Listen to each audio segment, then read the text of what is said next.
G'day everybody, it's George Costanza from Supertech Electronics, and today we're going to remove a GS350 Lexus sound system. Now the tools you'll need is a nice big flat plastic spudger and a 10mm socket.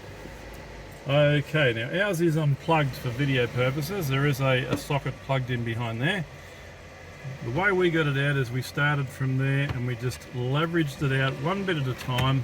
It is held in with clips, but this whole front piece will come out as a whole, and you'll unplug the start button by pressing that middle pin and pulling it towards the front of the car. Now that can be just put aside so that it doesn't get damaged while we remove the rest of the system. Okay, so we've got the plastic shroud off now. Now we're going to take two 10mm bolts from the bottom. Ours are out for video purposes. You'll take those two out, and it is held in with clips. It's also held in with some wiring harnesses. Ours is unplugged once again for video purposes.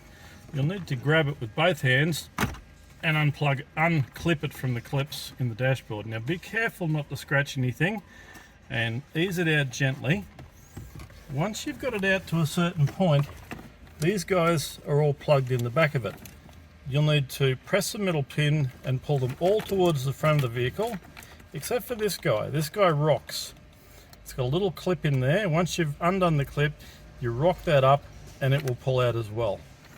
And once it's out, it's ready to send off to Supertech Electronics for repair.